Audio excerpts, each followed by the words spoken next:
Michigan's 2026 elections, crisis election. This is Raging Michigan Moderates. Michigan is about to get punched by its own election system, and most of our voters here have no idea how many power switches are flipping at one time right now. This isn't just about the governor's race, and anyone trying to tell you that, they're possibly lying by omission if they do.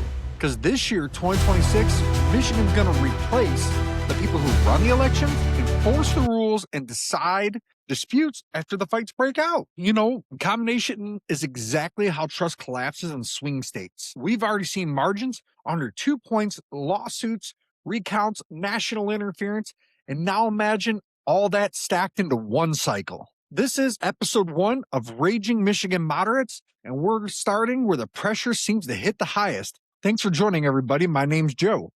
Let's kind of talk a little bit about Michigan. The Michigan election is structurally dangerous because too many power centers are going to flip at once. The governor's term limited out. Whitmer, Secretary of State Benson is term limited. A U.S. Senate seat is up, and that's coveted in any state, really. Tons of legislative control is in play. Supreme Court of Michigan seats are on the ballot, so this matters. And folks, if you don't know, those Supreme Court picks kind of help set the law of the land when everybody's disagreeing. So make sure you vote for that. It's very, very, very important. That means the executive, the election referees, the judges are all going to make the final calls, and all this is going to change together, right? So we need to pay attention to that. Political science research, from what I've found, it shows the stacked turnover drives post-election chaos, not calm. We already rank among some of the top states for election-related lawsuits since 2020. The margins on the paperwork turn everything into warfare. Bridge, Michigan, and Michigan Public have both warned about this exact overlap. Voter trust in this state, I believe, is down by almost 50% since 2020. That's, hello, depending on the issue. Detroit News, WDIV, polling shows fewer than half of the voters expressing confidence in our election administration. Whether, the Republicans fear people cheating, the Democrats fear people being suppressed. Both sides think the system is rigged against them. The fear doesn't lower turnout, it inflames it and makes everything worse. And people don't vote on the issues, they vote on the rage. Campaigns are exploiting your fear, no matter which side it is, because fear mobilizes faster than facts. Michigan has already seen election disputes spill into state and federal courts. Think about what President Trump said recently. He brought up the idea. Whitmer had to come out of the video saying no. You can track every case through Bridge, Michigan and the Brennan Center for all this stuff that's going on. Benson's involved in a lot of it. Let's kind of dig a little bit into the governor's race, just a little bit of a quick summary. It already pretty much revolves around Benson, John James, Mike Duggan. Obviously Benson brings that statewide recognition from, being Secretary of State. And she runs elections during record turnouts. John James brings the consolidation of the GOP, hopefully, for them, not saying I hope they get elected, and national donor pipelines, which can hopefully, push him past the line. But Mike Duggan brings something that's dangerous to the system. Remember, he got elected on write-in, if I'm correct, in Detroit. So don't count them out.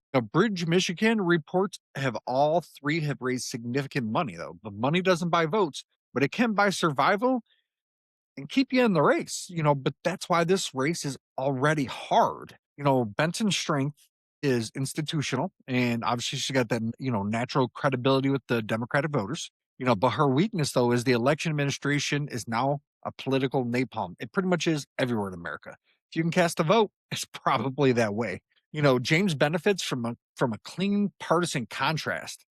His challenges are many, and I think that his campaign underestimates the challenges. Winning moderates in a state that punishes extremes, and he's very aligned with the president, so that is a very critical thing for him. But he's also got to get more specific in some of the things he wants to do.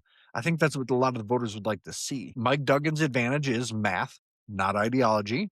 He doesn't need to win debates. He just needs to peel enough votes from both sides to push him over the finish line. Bridge Michigan outlines how his entry has scrambled turnout models. And in a lot of polls, it still shows John James ahead. And when you kind of look at it, a lot of that's because of Mike Duggan. He's a wild card. Do not count him out. He won unrighted. That's like almost impossible to do. Well, let's kind of switch gears just a tad bit. We're going to go towards the U.S. Senate and national money. Michigan U.S. Senate seat, because Gary Peters is going away. It's already a national target because the polling is extremely tight. When the Senate races seem to begin, outside money flows in because the Senate's a very powerful body. Michigan has been treated as a firewall and a flip state in almost every election cycle now, depending how you view the state. A lot of my friends and me would both like to call us a purple state. But once that national money arrives, the issues that matter down to the local level, they have a tendency to seem to want to disappear.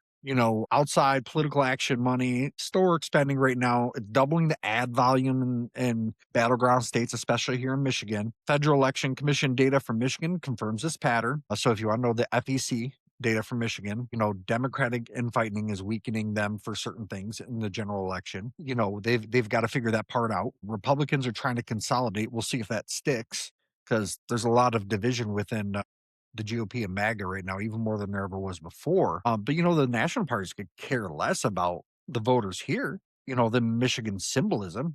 That's why the ads get nastier and simpler. The voters resent out of state money, but we still get moved by it.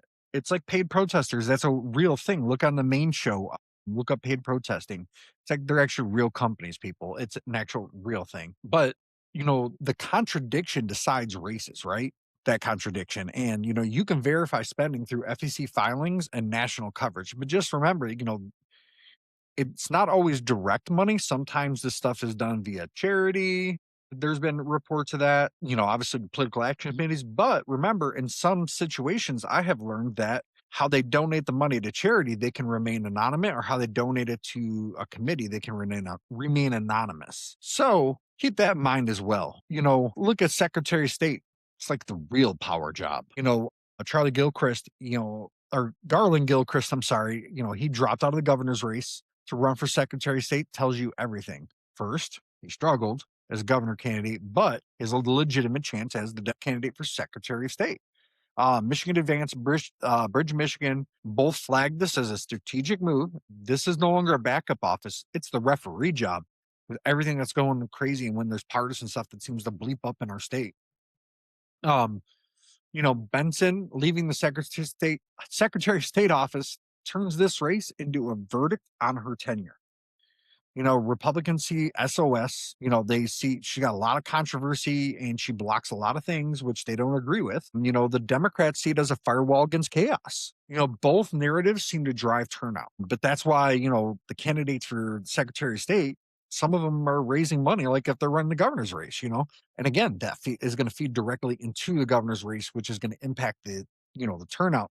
And I always say, when you're looking at all of this, look at the nuances. Don't look at the talking points. That's where so many of us, and even I'm guilty of it sometimes, don't focus on the talking points, right? Focus on the nuance, focus on the process, because that's going to tell you, because he may interpret, or she may interpret things one way today, but there may be a mitigating factor we don't know about that pops in. Okay, well, now that's going to change. Well, what's their thought process like? How are they talking about questions? How are they responding? Not just the talking points, because that'll give you an idea, at least in your gut, of how they're going to respond to things that you care about. Let's talk a little bit about the voter roll warfare that's going on between Benson and Macomb County. The Macomb County voter roll fight exploded because it touched on some legitimacy, though from what I've read, not as much as they had originally thought. Claims of non-citizen registrations were publicly challenged by the Secretary of State. The state reviews found multiple categories, not a single smoking gun, though.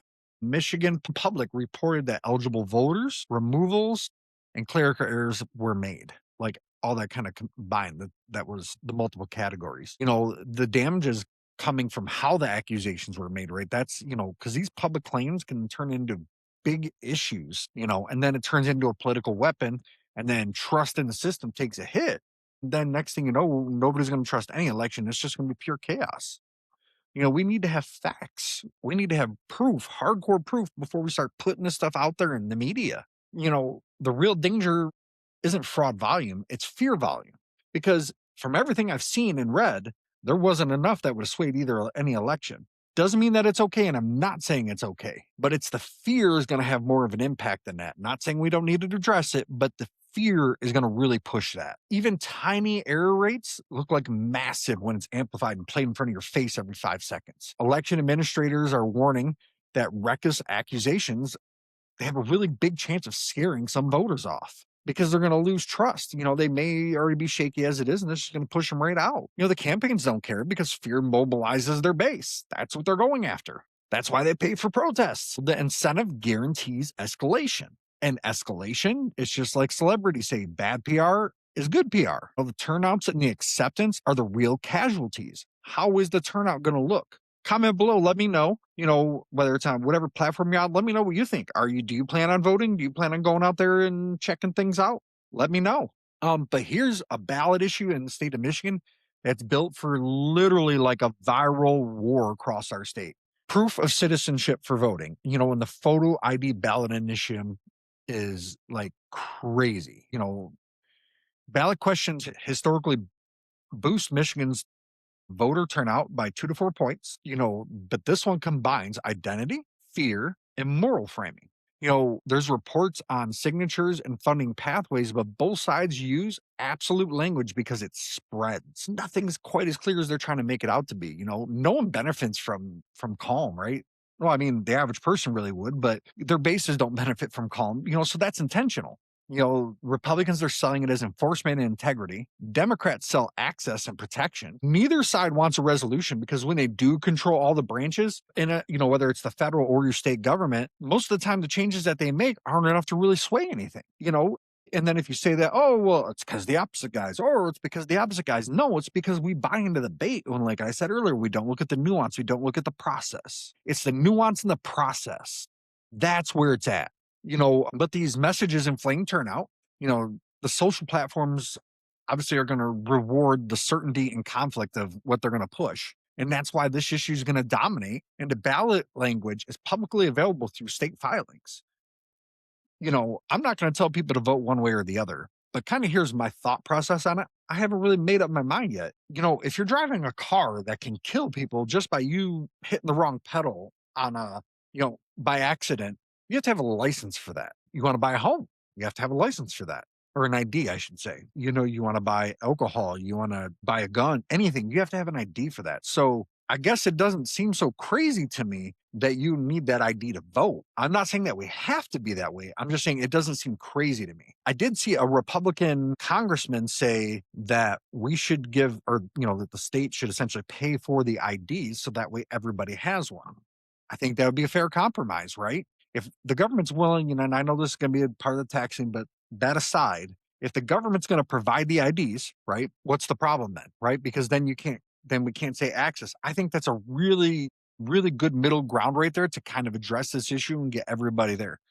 If you're not on the books, you shouldn't be voting. That's just how it goes. I mean, that's technically how it's supposed to go, or the idea anyways. I'm not saying immigrants shouldn't vote. I'm just saying if you're not on the books to be able to vote, you shouldn't be voting. If you're not eligible to, you shouldn't be voting. The problem is I don't know the exact details, but I know in some states they try to make it so, certain people can vote that shouldn't be able to vote. The problem is a lot of it's cherry picked in special instances, and I haven't really seen any complete across the board change that allows that though. So that's just kind of my position on it. If government's willing to take care of the ID thing, boom, there you go. Because even if you have a hard time for access getting places, well, in order to do certain things, you need ID anyways, so you got to get it regardless. But let's kind of switch over to a special election that nobody is watching, okay? Just think about that. Special elections flip power, but they do it very quietly. I mean, recently, a lot of special elections have really kind of like blew up because everybody's like, oh, look, they flipped a red area and or a blue area, depending on it, so meh. But turnout can be less than half of a general election for that. That magnifies organization over popularity. The Michigan Senate special election proves this 1,000%. Local reporting shows tight primaries. So we need to really pay attention to this. The campaigns treat these races like laboratories. I encourage you to go to michigan.gov, look up special elections in your area. This stuff matters. Michigan Advance has documented all this repeatedly that I'm telling you. And it's pretty common knowledge out there if you didn't know. I mean, may not be too far into that, but one seat can change committee control, which can impact things like education, right? This ripples statewide. What works here gets scaled later. Ignoring these races is like strategic malpractice if you're a politician. But this is how power shifts quietly. We'll kind of shift over into the Supreme Court of Michigan. Michigan Supreme Court races are usually ignored until it's too late. Like this year, I don't think I've seen ads on it, but this year I don't really think I've seen a whole lot. But I also don't watch as much TV, but I haven't seen them online either. Have you guys? Let me know. I haven't really seen too many Michigan Supreme Court ads. I used to see them. I remember previous elections seeing them, but this court decides election disputes, constitutional challenges, ballot things that can get put in front of it. Judicial races are labeled nonpartisan, but run politically. Money and endorsements matter, just like every other election. Follow the money. And if you want, like, they're going to tell you the legal mumbo jumbo, right? They're going to be like, well, we are against abortion. We're for abortion. But, read in between the lines, read the nuances of how they're processing that. Like, kind of read the nuances because that's devil's in the details. If they go, I'm for abortion, but ABC. Okay, well, what's that ABC in there? Does that ABC give caveats to other areas? That's what you need to explore. Independent reports, upcoming seat changes. Justices serve long terms. Their decisions outlast governors. They're there for a long time. No, but a lot of our voters lack information in the judicial races. They're just not put out there publicly as much, right? We get a lot of the hoopla and the raw, get you mad, that kind of crap. That's usually what we get shoved down our throats, but the court rulings, they shape legitimacy. Our state has seen this plenty of times before with the chaos, and ignoring the court invites it. Authority is written into the Constitution, but power lives there, right? We have to make sure we're paying attention to this. Make sure you're paying attention to how they think, their previous voting records, if they've been a judge before. Just look at the details because certain things that you don't like that your party's going to challenge, these people, it may be the ones that make the final call on it. So make sure you know that. Michigan's 2026 election is not normal. And pretending it is going to get people blindsided. This isn't red versus blue. It's trust versus breakdown and a trust in our government. Every office we covered controls how outcomes are decided and defended. This was episode 1 of Raging Michigan Moderates. Thank you for joining me. This is going to set the battlefield. Tune in Thursday. We're going to have a really big episode. We're digging down into the nitty gritty about electric rates in Michigan and why we pay some of the highest in the country. What are the details behind it that they don't seem to tell you? If you think this gets calmer, you're wrong. Share this with someone who actually votes. Next episodes, we're going to go even deeper next week on elections. So check out The Middle Ground Mike, our main show, and check out Fractured Justice True Crime. Frozen Secrets drops today as well. Thank you, everybody. My name's Joe from The Middle Ground Mike.